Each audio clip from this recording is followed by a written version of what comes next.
Hello everyone. आज हम लोग स्टार्ट करने वाले हैं प्रिंसिपल्स ऑफ मैनेजमेंट का MCQ and case based important questions. तो लास्ट क्लास में हमने चैप्टर 1 का इंपॉर्टेंट क्वेश्चन किया था। अब हम लोग देखते हैं प्रिंसिपल्स ऑफ मैनेजमेंट के कुछ क्वेश्चंस। तो सबसे पहला क्वेश्चन है आपका, management principles help in thoughtful decision making, ठीक है। They emphasis on logic rather than blind faith। तो लॉजिक पे एम्फेसाइज करते हैं rather than blind faith। This statement describes the following point of significance of principles of management. तो principles of management का significance पूछा जा रहा है, इंपॉर्टेंस। तो इसमें से क्या होगा? Fulfilling social responsibilities, scientific decision, meeting changing environment requirements, या optimum utilisation of resources and effective administration. तो इसका आंसर होगा बी, साइंटिफिक डिसीजन। ठीक है, तो साइंटिफिक डिसीजन, मैनेजमेंट के प्रिंसिपल्स साइंटिफिक डिसीजन पे बेस्ड होते हैं, है ना, वो लॉजिक पे बेस्ड होते हैं rather than blind faith। ठीक है। Second is, Taylor believed that there was only one best method to maximize efficiency. This method can be developed through study and analysis. Identify the principles of scientific management being discussed above. तो क्या होगा? इसमें पूछा जा रहा है कि Taylor ने बिलीव किया कि कोई भी काम को करने का एक बेस्ट मेथड होता है, और वो भी हमें कैसे डेवलप किया जाएगा? तो प्रॉपर स्टडी और एनालिसिस से। तो ये हमारा principle science not rule of thumb को बता रहा है। तो करेक्ट आंसर इज बी। तो नेक्स्ट क्वेश्चन की तरफ हम लोग मूव करते हैं। Third question is the technique of scientific management given by Taylor, which aims to establish interchangeability of manufactured parts and products, is interchangeability। तो इंटरचेंजेबिलिटी बताता है स्टैंडर्डाइजेशन को। मेथड स्टडी हमारा बताता है best method of doing work. Motion study बताता है best movement of doing work. Standardisation हमें बताता है क्या? कि पर्टिकुलर कोई भी प्रोडक्ट को बनाने का एक स्टैंडर्ड होना चाहिए, उसका शेप, साइज। तो इसीलिए भी हम लोग करते हैं कि इंटरचेंजेबिलिटी की वजह से, कि इंटरचेंज हो सके, इसीलिए स्टैंडर्ड दिया जाता है। तो standardisation is the right answer. और डिफरेंशियल पीस वेज सिस्टम में तो दो वेजेस सिस्टम चलते थे। ठीक है, तो third is the right answer, sorry C, third का C is the right answer. Fourth, the technique proposed by Taylor aims at eliminating unnecessary diversity of product। अब इसका बताएं, unnecessary diversity of product। Motion study तो अभी हमने देखा कि right movement, है ना, या बेस्ट मूवमेंट को लेके बात किया जाता है। डिफरेंशियल पीसवेज सिस्टम दो वेजेस सिस्टम पे रहता है। फंक्शनल फोरमैनशिप तो आपने देखा होगा कि पूरे वर्क को पूरे के पूरे 8 वर्क में फोरमैन में डिवाइड कर दिया गया था। ठीक है, और मेनली दो थे। तो इसमें एक ही हमारा आंसर बच रहा है, that is C, standardisation and simplification. Standardisation का तो ऊपर मैंने आपको बताया, सिंप्लीफिकेशन में होता है कि अननेसेसरी जो आइटम्स है, डाइवर्सिटी ऑफ प्रोडक्ट्स हैं, उसे एलिमिनेट किया जाता है, हटाया जाता है। तो standardisation and simplification is the right answer, B is the right answer. Third third आ जाते हैं हम लोग। थर्ड आपको पूछ रहा है, Messrs. JK Computer is a small organization engaged in assembling of computers. In this organization, decision making rests with top management, with the middle level management, while the middle level management is involved only in implementation of plan. On the other hand, Progressive Computer Limited is a large company where a number of people from each level are involved in decision making process. The application of principle of centralization and decentralization is different in two organizations as the situation of each enterprise is not same। ठीक है, दो enterprise के बारे में दे रखा है। अच्छा, आपसे पूछा जा रहा है from the following identify the nature of principal of management. तो यहाँ कौन से नेचर के बारे में बात किया जा रहा है? मेनली बिहेवियरल, किस पे फोकस करता है कि वो बिहेवियरल नेचर का है कि नहीं? ह्यूमन नेचर पे डिपेंड करता है वो, है ना, कि ह्यूमन नेचर क्या हो जाता है, फिक्स्ड हमारा नहीं होता है। कंटिंजेंट फोकस करता है हमारा किस चीज पे, कि विच मे बी और may not be. Universal focus करता है कि हर जगह सेम हो। फ्लेक्सिबल, फ्लेक्सिबल होता है कि हर जगह हमारा अलग अलग हो, यानी एक ही प्रिंसिपल को हम अलग अलग तरीके से इस्तेमाल कर सकते हैं। सो सी इज द राइट आंसर। तो इस दोनों ऑर्गेनाइजेशन में यहाँ पे एक जेके कंप्यूटर्स लिमिटेड और दूसरा प्रोग्रेसिव कंप्यूटर्स लिमिटेड का बात किया गया। दोनों ने प्रिंसिपल्स ऑफ मैनेजमेंट को, एक ही प्रिंसिपल्स ऑफ मैनेजमेंट को अलग अलग तरीके से यूज किया। ठीक है, अलग अलग डिफरेंट ऑर्गेनाइजेशन में एक ही चीजों को अलग अलग तरीके से यूज किया जा सकता है। क्यों यूज किया जा सकता है? Just because of its flexibility. कोई भी चीज यहाँ पे रिजिड नहीं है, रेडीमेड सॉल्यूशन प्रोवाइड नहीं करता है कि इसी तरह से ये काम होने चाहिए। नेक्स्ट मूव करते हैं हम लोग सिक्स्थ क्वेश्चन पे, that is Taylor called for complete mental revolution on the part of both management and workers। ठीक है, it meant that management and workers should transform their thinking. Management should share the gains of the company, if any, with the workers. At the same time, workers should work hard and be willing to embrace change for the good of the company. The principle of management highlighted above is, अब देखो ये बात किया गया है, किसके बारे में बात किया गया है? तो मेंटल रिवॉल्यूशन के बारे में बात किया गया, कंप्लीट मेंटल रिवॉल्यूशन के बारे में बात किया गया है।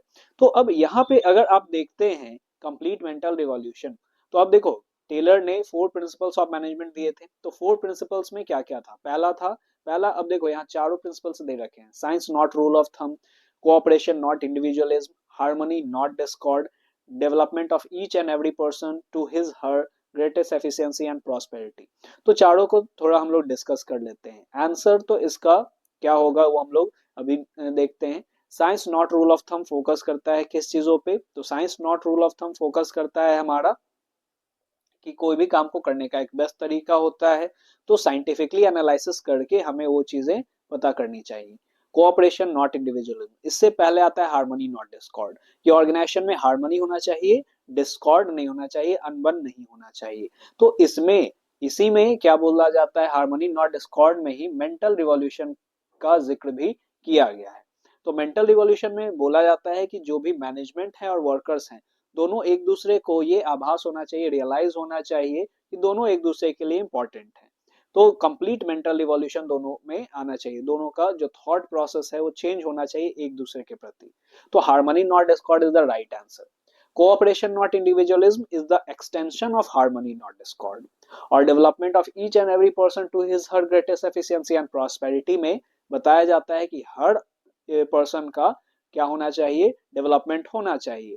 तो हर पर्सन का डेवलपमेंट कैसे होगा? प्रॉपर ट्रेनिंग, प्रॉपर एजुकेशन, ये सभी प्रोवाइड करके हम लोग कर सकते हैं। नेक्स्ट सेवेंथ, देखो मैं थोड़ा सा एक एक टॉपिक को एक्सप्लेन कर रहा हूं, तो इसमें एक क्वेश्चन के साथ आपके जितने भी एमसीक्यू में क्वेश्चंस हैं, जो भी ऑप्शंस दे रखे हैं, उसका भी एक्सप्लेनेशन कोशिश करूंगा कि हो जाए। तो इस तरह से पूरा चैप्टर एक तरह से रिकैप हो जाएगा क्वेश्चंस के थ्रू। अब आते हैं यहाँ पे, panchayat in our country have been given more power to decide and spend fund granted to them by government for welfare of villages. Identify the principles of management highlighted in the statement. अब देखो panchayat system जो है India में, तो उसमें क्या बोला गया कि गवर्नमेंट ने क्या किया कि पंचायत को काम सौंपा है। तो यहाँ पे दो बॉडी हो गई, एक हो गया सेंट्रल, यानी कि एक गवर्नमेंट हो गया, है ना, अब इसको मेन गवर्नमेंट आप मान लो, सेंट्रल, और इसी का पार्ट है एक लोकल लेवल पे पंचायत। ठीक है, तो अब यहाँ पे क्या किया गया? काम सौंपा गया, यानी पावर, मेन पावर लाइज इन सेंटर, और उसने सौंपा है किसको? पंचायत को। ठीक है, तो ये कौन सा प्रिंसिपल्स ऑफ मैनेजमेंट है? इक्विटी। इक्विटी में क्या हो जाता है? There should be no discrimination on the basis of caste, creed, gender, किसी भी बेसिस पे डिस्क्रिमिनेशन नहीं होना चाहिए, कास्ट पे, कलर पे, जेंडर पे, क्रीड पे। ठीक है, किसी भी बेसिस पे डिस्क्रिमिनेशन नहीं होना चाहिए, that is equity. Authority and responsibility focus करता है किन चीजों पे? तो ऑथोरिटी का मतलब power to take decision, responsibility का मतलब obligation to perform that job. तो ऑथोरिटी एंड रिस्पॉन्सिबिलिटी एक है। थर्ड है सेंट्रलाइजेशन एंड डिसेंट्रलाइजेशन। सेंट्रलाइजेशन का मतलब power lies in one hand, वो हो गया सेंट्रलाइजेशन, और decentralisation dispersal of power among others. ठीक है, तो ये हो गया। और डी है spirit de corps. Spirit de corps का मतलब टीम वर्क के साथ काम करने में। तो राइट आंसर 7 का है सी, सेंट्रलाइजेशन एंड डिसेंट्रलाइजेशन, कि अपना पावर जो है वो डिस्पर्स किया गया है पंचायत है ना, स्टेट को और लोकल गवर्नमेंट को, ये सेंट्रल गवर्नमेंट ने क्या किया, ये अपने डेलीगेट किया या डिसेंट्रलाइज कर दिया अपने पावर्स को। तो ये हो गया इसका 7 का आंसर सी। नेक्स्ट है 8। 8 में क्या है, the CEO of Radhe cycles private limited mister Kumar wants to get maximum output from the employees at a competitive cost. On the other hand, Ramakant, an employee of the company, wants to get the maximum salary while working the least. The principle of management given by Fayol being violated by Ramakant is. अब रामाकांत के ही बारे में बोला जा रहा है, इसमें दो पर्सन है, एक है मिस्टर कुमार जो सीईओ है और दूसरा है रामाकांत जो एक एम्प्लॉय है। तो ये एम्प्लॉय ने कौन से प्रिंसिपल को वायलेट किया है ना, नहीं माना है, ये यहाँ पे देखते हैं। सबसे पहला रेम्यूनरेशन। रेम्यूनरेशन किस चीज को कहते हैं, कि जितना काम कर रहे हैं उसके अकॉर्डिंगली रेम्यूनरेशन मिलना चाहिए, यानी कि सैलरी वेजेस मिलने चाहिए। इक्विटी, इक्विटी किसको कहते हैं ये हम लोग पहले देख चुके हैं। डिसिप्लिन किसको कहते हैं ये तो हम जानते ही हैं। डिसिप्लिन का मतलब कि जो भी रूल्स एंड रेगुलेशन है ऑर्गेनाइजेशन का उसको प्रॉपर फॉलो करने। और डी आता है subordination of individual interest to general interest, यानी अपने इंटरेस्ट को साइड रख के जनरल इंटरेस्ट पे यानी ऑर्गेनाइजेशन के इंटरेस्ट पे फोकस करना है। तो रमाकांत ने यही तो नहीं किया। रमाकांत ने क्या बोला कि on the other hand Ramakant an employee of the company wants to get maximum salary while working the least, यानी सबसे कम काम करे और सबसे ज्यादा सैलरी मिले। वैसे इच्छा तो सभी को यही होती है कि कम काम करे और बहुत ज्यादा पैसे मिले, लेकिन ये इस प्रिंसिपल का वायलेशन है कि अपने अपने इंटरेस्ट के आगे हमें किसके इंटरेस्ट को रखना है, जनरल इंटरेस्ट को रखना है ना, ऑर्गेनाइजेशन के इंटरेस्ट को रखना है। आते हैं 9th नंबर पे। 9th नंबर हमारा क्या रहा है, Vidya Public School is renowned school in Nagpur. The management recently appointed a new business studies teacher, Sweta, to teach class 11 and 12 and gave her a monthly salary of 50,000. बहुत ज्यादा salary मिल रहा है teacher को।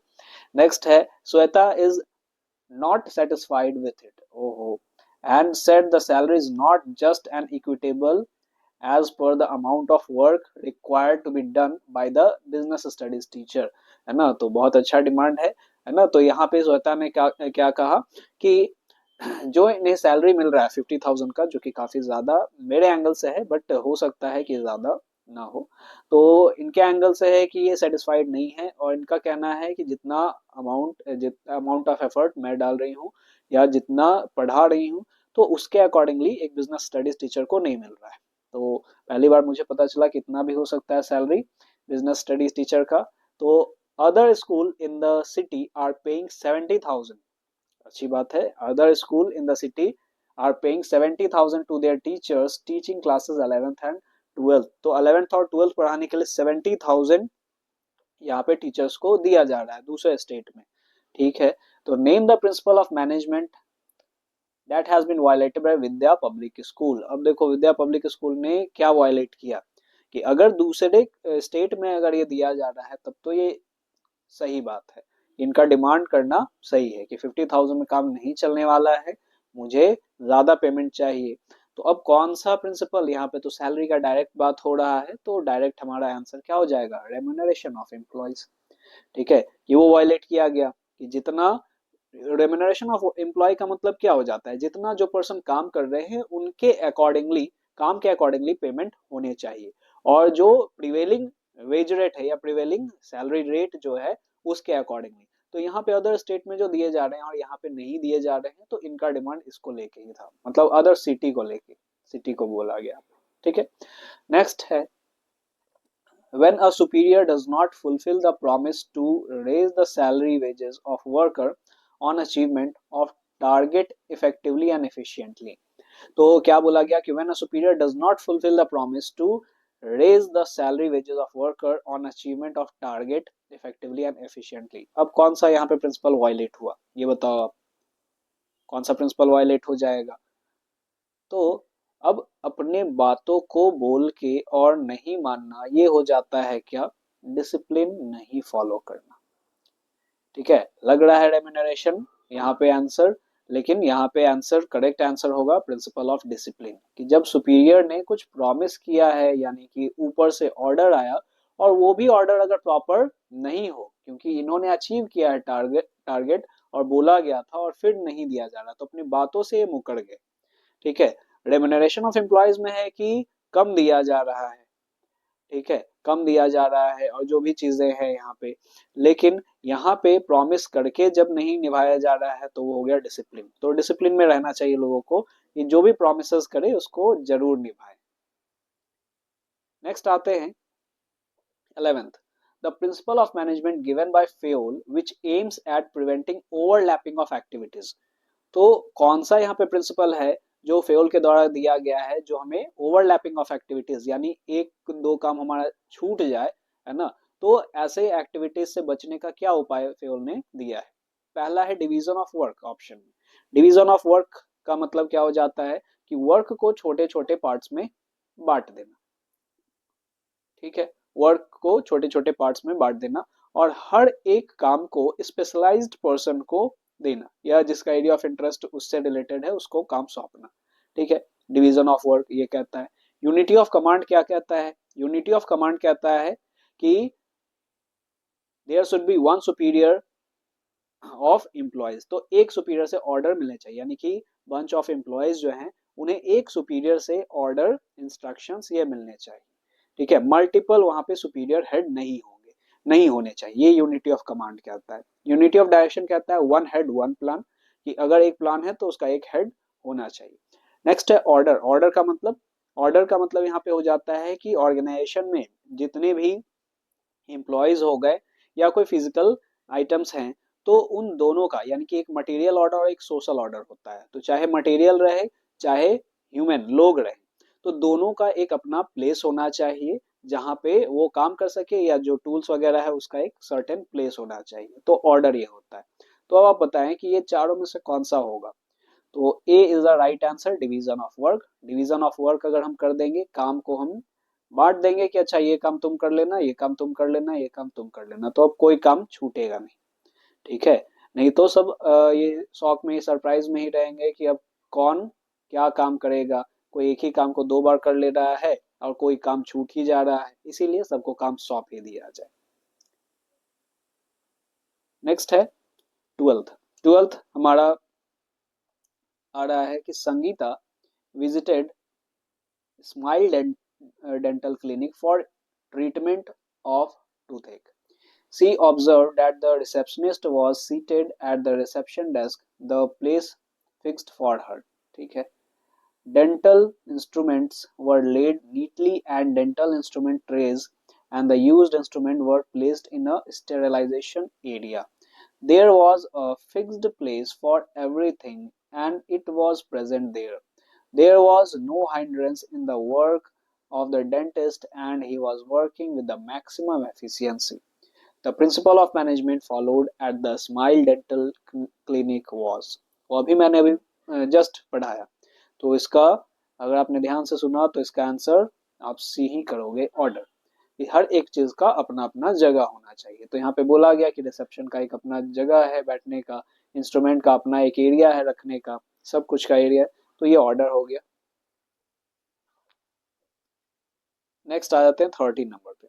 तो 13 number है हमारा, a company wants to differentiate between its efficient and inefficient workers for the same, it is determined that the standard output per worker per day is 8 units and those who made standard or more than standard will get 50 per unit and those below will get 40 per unit. Now, in an efficient worker making 9 units will get 9 into 50 is equal to 450 per day, whereas a worker who makes 7 units will get 7 into 40 is equals to 280 per day. अब यहाँ पे देखो simple सा बात है, ये क्या बोला गया कि दो तरह के वर्कर में बांट दिया गया ऑर्गेनाइजेशन को, एक को एफिशिएंट बोला जा रहा है, दूसरे को इनएफिशिएंट बोला जा रहा है, और एक स्टैंडर्ड तय किया गया है कि 8 यूनिट बनाना है एक दिन में। तो जो 8 या 8 से ज्यादा यूनिट बना देगा उसको पर यूनिट पे 50 रुपीज, एक यूनिट पे 50 रुपीज दिया जाएगा, और जो इससे कम बनाएगा उसको एक यूनिट पे 40 रुपीज ही दिए जाएंगे। ठीक है, तो इसी में आपको बोला जा रहा है कि कौन सा टेक्निक इस्तेमाल होगा। तो सबसे पहला है जो आंसर आंसर हम लोग देख लेते हैं, that is differential piecewise system. इसमें यही कहा गया कि इफिशिएंट और इनएफिशिएंट वर्कर को डिवाइड कर दिया जाए, जो एफिशिएंट होंगे उसको ज्यादा सैलरी मिलेंगे, जो इनएफिशिएंट होंगे उनको कम मिलेगा। तो ये वर्क के अकॉर्डिंगली है, कितना वो काम करते हैं। स्टैंडर्ड स्टैंडर्ड जो दिया गया उसके अकॉर्डिंग या उससे ज्यादा अगर जो प्रोड्यूस कर रहा है वो एफिशिएंट में आ गया, और स्टैंडर्ड से कम जो प्रोड्यूस कर रहा है वो इनएफिशिएंट में आ गया। मेथड स्टडी में मैंने बताया आपको कि मेथड एक करेक्ट वे या best way of doing method जो होता है वो यहाँ पे चूज किया जाता है। टाइम स्टडी में क्या हो जाता है, तो टाइम स्टडी में आपका होता है कि correct standard time for doing the work. और फैटिग स्टडी में क्या होता है, फैटिग स्टडी में इंटरवल का जो टाइम है ना, रेस्ट का टाइम जो है वो कितना होगा, ये काम करने के दौरान, जैसे 8 घंटे का काम है तो काम करने के दौरान बीच में कितना कितना समय का रेस्ट इंटरवल और कब कब होगा, ये फैटिग स्टडी से पता चलेगा। नेक्स्ट आ जाते हैं हमारा 14th क्वेश्चन पे। 14th क्वेश्चन है कि अच्छा हमारा ये हो चुका था, हाँ एक क्वेश्चन ये हो गया। 14th क्वेश्चन है identify the principle of management illustrated in the picture given. तो ये पिक्चर जो दे रखा है, इस पिक्चर में आपको कौन सा प्रिंसिपल लग रहा है होगा। Discipline, unity of command, centralisation and decentralisation और इक्विटी। तो इसका करेक्ट आंसर सी है, सेंट्रलाइजेशन एंड डिसेंट्रलाइजेशन। तो आप देखो मैंने आपको बताया सेंट्रलाइजेशन का मतलब पावर इन वन हैंड, तो यहाँ पे दिख रहा है कि एक पर्सन के पास पावर है, और डिसेंट्रलाइजेशन का मतलब पावर का डिस्पर्स कर दिया गया यहाँ पे। ठीक है, तो ये डिसेंट्रलाइजेशन। 15 क्वेश्चन है आपका कि identify the principle of management illustrated in the given picture. तो कौन सा होगा, order, unity of command, unity of direction या यूनिटी। तो correct answer is a, order. ठीक है, तो ऑर्डर में क्या मैंने अभी बताया था आपको कि हर एक चीज का एक पर्टिकुलर, तो यहाँ पे लोगों के बैठने के लिए एक पर्टिकुलर केबिन बनाया गया और टूल्स को रखने के लिए यहाँ पे टूल बॉक्स है। आगे बढ़ते हैं हम लोग असर्शन रीजन पे। तो असर्शन रीजन क्वेश्चन में क्या है, सबसे पहला competition should be replaced by cooperation. ये आपका स्टेटमेंट एक दे रखा है कि competition should be replaced by cooperation, और रीजन है both management and worker should realise that they need each other. तो अभी मैंने आपको बताया था ये कौन सा प्रिंसिपल था, ये तो साइंटिफिक प्रिंसिपल्स में आता है और मेंटल रिवॉल्यूशन का बात किया जा रहा है। तो competition should be replaced by cooperation, ये सही है। Both management and worker should realise that they need each other, ये भी बात सही है। तो इसका करेक्ट आंसर जो हो जाएगा that is a. Both assertion and reason are true and reason is a correct example of A. 17 जो है, under the factory manager there was a planning in charge and a production in charge. Taylor advocated separation of planning and execution function. तो अभी मैंने आपको बताया functional foremanship में ये आता है, तो उसमें दो पार्ट में डिवाइड कर दिए जाते हैं पूरे फैक्ट्री वर्क को, एक प्रोडक्शन इंचार्ज और दूसरा यहाँ पे प्लानिंग इंचार्ज हो जाता है। तो एक प्लानिंग में काम करता है और दूसरा एग्जीक्यूशन फंक्शन में। तो ये भी सेकेंड का, ये 17 का आंसर भी ए होगा, 16 और 17 का आंसर ए हो गया। ठीक है, 18 का आते हैं। तो 18 का आंसर क्या है, time study determines the standard time taken to perform well defined job. Standard time हमारा होना चाहिए एक वेल डिफाइंड जॉब के लिए। Time study will result in increase productivity, time study से हमारा प्रोडक्टिविटी बढ़ता है। तो अब यहाँ पे ये पहला जो बात है इससे दूसरा से कोई मैच नहीं हो रहा है। देखिए यहाँ पे हम लोग को देखना है कि स्टेटमेंट के बारे में, हमें रीजन के बारे में ये हमें नहीं देखना है। हमें देखना है क्या कि ये जो असर्शन है उसके अकॉर्डिंगली ये रीजन दिया हुआ है कि नहीं दिया हुआ है। तो यहाँ पे तो ये जो असर्शन है उसके अकॉर्डिंगली रीजन हमारा मैच नहीं कर रहा है। तो correct answer is C, assertion is true but reason is false. इस असर्शन का ये रीजन जो है वो गलत है। ठीक है, आगे बढ़ते हैं हम लोग 19th क्वेश्चन पे। तो अब हमारा केस बेस्ड क्वेश्चंस आ गया। वो सभी एमसीक्यू चल रहे थे, असर्शन रीजन देख लिया हमने, पिक्टोरियल फॉर्मेट में देख लिया। अब ये 3 मार्क्स के क्वेश्चन हैं आपके। तो इसमें क्या है कि the student of class 12th of NK Senior Secondary School visited the factory of Jaipur Export Private Limited, a company manufacturing ready-made garment. They observed that different workers are allocated different tasks.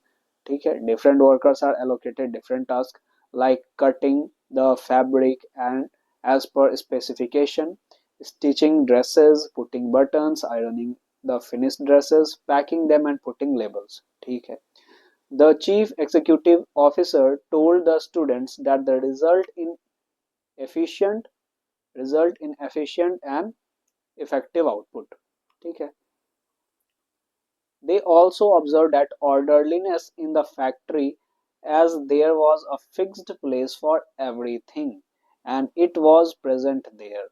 The students later discussed with their business studies teacher and understood the principles of management given by Fayol being followed in the factory. Identify and explain the two principles of the management that have been discussed in the above case. तो दो principal कौन से हैं? तो यहाँ दो principal आपको दिख रहा होगा, डिवीजन ऑफ वर्क और ऑर्डर, है ना, division of work and order. कैसे division of work and order? तो डिवीजन ऑफ वर्क, सब काम अलग अलग लोगों को सौंपा गया है अकॉर्डिंग टू स्पेसिफिकेशन, तो वो हो गया डिवीजन ऑफ वर्क। और सब चीजों के लिए यहाँ पे एक अलग जगह था, उनका एक सुटेबल प्लेस था, तो वो ऑर्डर हो गया। लिखना आपको कुछ इस तरह से है। ठीक है, तो आप हमेशा बुक पढ़ें और अपने लैंग्वेज में तो आप लिखें, लेकिन आपका लैंग्वेज भी सही होना चाहिए। ठीक है, जिसका एक मीनिंग निकले, और आप टेक्निकल वर्ड्स का यूज करें। तो टेक्निकल वर्ड्स जितना ज्यादा आप यूज करेंगे, आपको इस एग्जाम में और आगे के एग्जाम्स में भी हेल्प मिलेगा। आगे मूव करते हैं हम लोग क्वेश्चन नंबर 20 पे। तो Sachin joined as a CEO of Bharat Limited, a manufacturing firm manufacturing computer hardware. On the first day, he addressed the employees.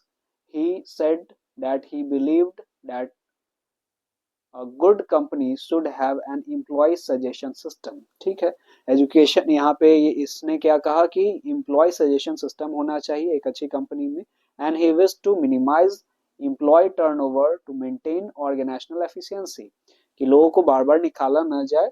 उन्होंने इसने ये भी कहा कि कम से कम वो होना चाहिए। He informed all the employees that he would ensure that all agreements were clear and fair, and there was judicious application of penalties. However, he said that he believed that lazy personnel should be dealt with externally to send the message that everyone was equal in the eyes of management. Also, that he would want to promote a team spirit of unity and harmony among employees, which would give rise to a spirit of mutual trust and belongingness among team members and eventually minimize need for using penalties. He told all present that the interest of the organization should take priority over the interest of any one individual employee. Identify and briefly explain any four principles of management given by Fayol, which Sachin highlighted in his address to the employees. वैसे सचिन ने यहाँ पे काफी सारे principles के बारे में बात किया, हमें किसी 4 प्रिंसिपल्स के बारे में बात करना है। तो आप यहाँ पे देख लो कौन कौन से प्रिंसिपल के बारे में बात किया। सबसे पहला एम्प्लॉय सजेशन सिस्टम होना चाहिए, तो इनिशिएटिव का बात किया जा रहा है। ठीक है, कि उनके भी बातों को हम सुने, सजेशंस वो दें। He wish to minimize employ turnover, तो एम्प्लॉय टर्नओवर को यहाँ पे मिनिमाइज करने का बोला गया। तो ये हमारा प्रिंसिपल है स्टेबिलिटी ऑफ पर्सोनल। फिर उसके बाद inform that it would ensure the agreements were clear. अच्छा, आगे बोला जा रहा है तो ये डिसिप्लिन के बारे में बात किया जा रहा है, judicious application of penalties, discipline के बारे में बात किया गया। फिर उसके बाद बोला गया सब कोई ऑर्गेनाइजेशन के नज़र में इक्वल हैं, तो इक्विटी का बात किया गया। फिर टीम स्पिरिट, तो स्पिरिट डी कॉर्प्स का बात किया गया। फिर उसके बाद पेनाल्टीज वगैरह तो ये तो आपका हो गया डिसिप्लिन में ही। और यहाँ पे है कि take priority over interest of any one individual of employee, तो ऑर्गेनाइजेशन के इंटरेस्ट को आगे रखना, तो subordination of individual interest to general interest, ये हो गया। तो कई सारे हैं यहाँ पे, तो आप किन्हीं चार के बारे में लिख दो। ठीक है, तो यहाँ पे कुछ मैंने भी दे रखा है, जैसे ये चार आप लिख सकते हो। इनिशिएटिव हो गया, स्टेबिलिटी ऑफ पर्सोनल हो गया, इक्विटी हो गया, स्पिरिट डी कॉर्प्स हो गया। इसके अलावा भी था आपका subordination of individual interest to general interest, discipline, आप वो भी लिख सकते हो। नेक्स्ट है हमारा, तो ये पिछला जो क्वेश्चन था वो 4 मार्क्स का था, ये 6 मार्क्स का क्वेश्चन है। तो 6 मार्क्स के क्वेश्चन हम लोग देख लेते हैं किस तरह का है। करणनाथ took over the North Motor Company from his ailing father 3 months ago. In the past, the company was not performing well. Karan was determined to improve the company's performance. He observed that the methods of production as well as selection of employees in the company were not scientific. ठीक है, ये बात बहुत important है. He believed that there was only one best method to maximize efficiency. He also felt that once the method is developed, the worker of the company should be trained to learn the best method. He asked the production manager to develop best method and carry out necessary training.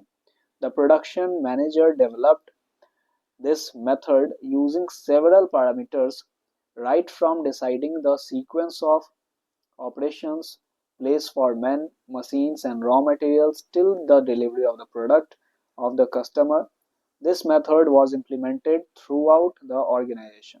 It helped in increasing the output, improving the quality, and reducing the cost and wastage. अब देखो इसमें क्या बोला गया, question क्या पूछा जा रहा है, identify and explain the principles and technique of scientific management followed by the production manager. तो यहाँ दोनों के बारे में बात किया जा रहा है कि कौन से प्रिंसिपल और कौन से टेक्निक के बारे में यहाँ पे डिस्कस किया गया। तो अब यहाँ पे साइंटिफिक प्रिंसिपल्स का बात किया गया है ना। साइंटिफिक प्रिंसिपल, दो तो प्रिंसिपल हो गए आपके साइंटिफिक प्रिंसिपल्स ऑफ मैनेजमेंट के, एक science not rule of thumb, कि बोला गया वहां पे क्या कि हम लोग यहाँ पे जब भी कोई भी चीजें कोई भी डिसीजन होगा तो साइंस के अकॉर्डिंगली होगा, है ना। वहां पे साइंस के अकॉर्डिंगली होगा, ओल्ड टेक्निक्स के अकॉर्डिंगली नहीं होगा। और डेवलपमेंट जितना भी वर्कर्स है उन सभी को नए नए तरह का ट्रेनिंग वगैरह दिया जाए ताकि उनका डेवलपमेंट हो सके। तो ये हो गया सेकंड। और टेक्निक में एक मेथड की best way of doing work, ये किया गया, तो मेथड स्टडी आ गया। तो इस तरह से आप आंसर कर सकते हो क्वेश्चंस का। तो आज हमने सेकेंड चैप्टर का रिकैप किया। इसी तरह से ये सीरीज कंटिन्यू रहेगा, आगे के चैप्टर्स, कोशिश रहेगा कि आगे के चैप्टर्स भी जल्द से जल्द हो जाए। Okay, thanks for watching, thank you everyone.